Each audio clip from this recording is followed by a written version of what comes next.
si Brother Julio Sanios. Okay, go, Brad Julio.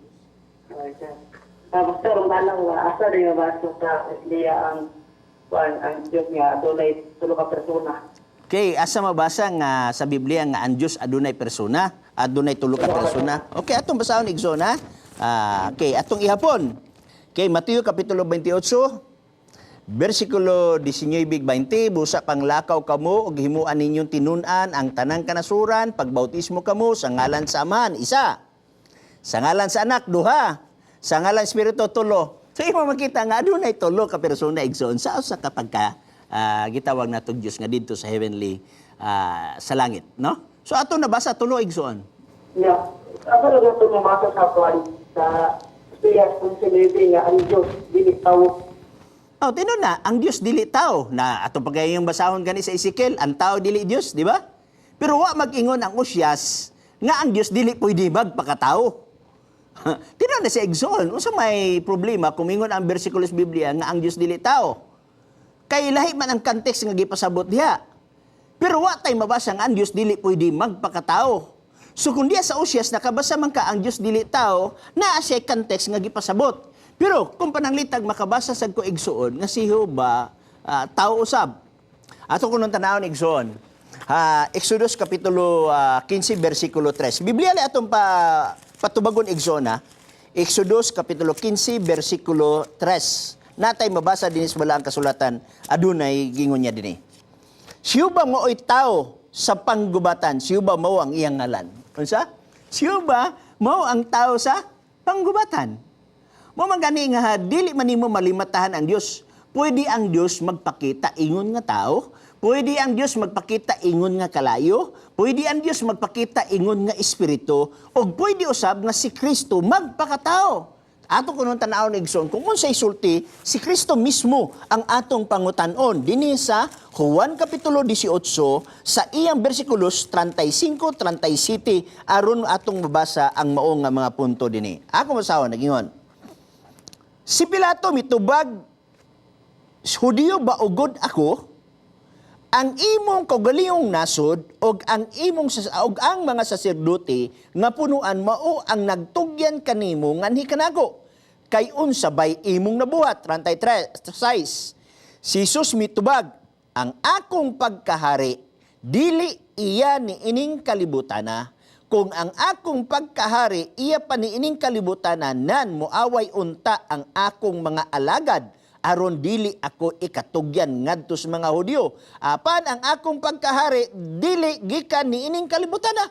So, giamin niya, naghatag og testimony si Jesus Christ nga hari siya apan dili nining kalibutan na sa panahon sa iyang pagpakatao. Dili nining kalibutan na. Ang pangutan na asa mo di ayong kalibutan na igsoon ang iyang pagkahari. Now, atong sundan ang gisulti ni Ginoong Hesus. Okay? Sumpayan nato igsoon dinhi sa 36. Si Jesus mitubag ang akong pagkahari dili nining kalibutan na kung ang akong pagkahari iya pa ni ining kalibutan na nan muaway unta ang akong mga alagad aron dili ako ikatugyan ngadto sa mga Hudyo. Apan ang akong pagkahari dili gikan nining kalibutan na 37. Og si Pilato miingon kaniya, hari ka ba di ay? Unsay tubag ni Jesus? Sumpayan tas pagbasa. Si Jesus mitubag kaniya, sumala sa giingon mo. Ako hari, og alang niini ako nagpakatao. Kanang word nga, og alang niini ako nagpakatao. Makapangutan naman sa taigsuon sa wala pa siya nagpakatao unsa di siya. Di ba? So imo kinato, alang niini ako nagpakatao. Ang pangutana, unsa di siya sa wala pa siya magpakatao. So atong sumpayan sa pagbasa, og alang niini ako nagpakatao, galang niini mianhi ako sa kalibutan aron niini aron magapanghimatod ako sa kamatuoran. Mianhi ako sa kalibutan aron sa pagpanghimatod. Ang pangutana, diin di siya gikan. So wala pa siya nakaabot sa kalibutan, diin di siya gikan. Mamagani nga, kung imo basahon ang gitawag nato og ubang mga bersikulo di sa balaang kasulatan, naa pagigiingon si Jesus Christ dinhi sa Juan gyapon 8:23 ug 24. Akong basahon nagingon.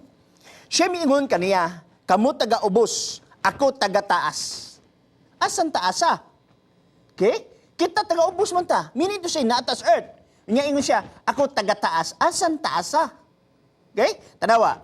Siya miingon kanila, kamu taga-ubos, mga taga-ubos, ako taga-itaas, kamu taga-dinhi ni ining kalibutan na, ako dili taga-dinhi ni ining kalibutan na. Asa di ay siya? Kita, makaangkon magita nga dinhit ang kalibutan na. Pero si Kristo, nag-ingon siya, dili ako dinhi ang kalibutan na. Ang pangutana, taga-asa di siya. Okay? At basahan pagbalik ha. Siya mingon kanila, kamu mga taga-ubos, ako taga-itaas, kamu taga-dinhi nining kalibutan na, ako dili taga-dinhi nining kalibutan na, busa, giignan ko kamo, mga matay kamo diha sa inyong mga sala, kay mga matay man gayud kamo, diha sa inyong mga sala, gawas kong mutuo kamo, nga ako mao siya. Ako mao siya. So, daghang tagbabasa sa balaang kasulatan, sa Old Testament, nga nag-ingon usab nga I am that I am. Exodus Kapitulo 3, 14-15. Sa Hebrew nga pinulungan, iye, asher iye. Nga ang equivalent anak sa Griego is ego eme. Kay ang kanang iye, asher iye, egsoon, kung imo na siyang basahon sa Septuagint version, ang pinaka-oldest nga version nga na-existado sa atong kalibutan karon.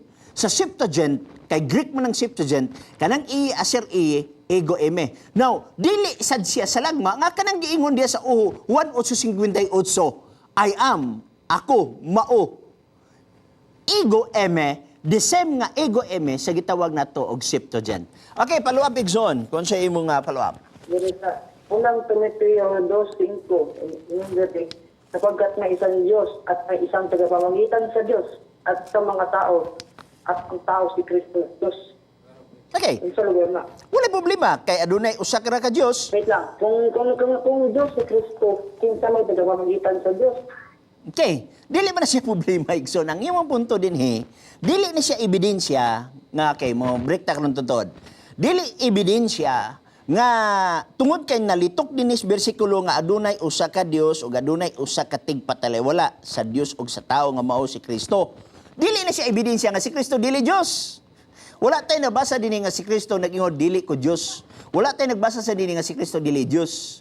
Ang ato manggod nga gisgutan Igsoon nga si Kristo Dios. So kini siya irrelevant ni kung magisgot nga si Kristo dili Dios. Atong basahon nga si Kristo Dios. Roma Kapitulo 9, versikulo 5. Dagatag bersikulo mabasa niya na Igsoon. Na din nag-ingon.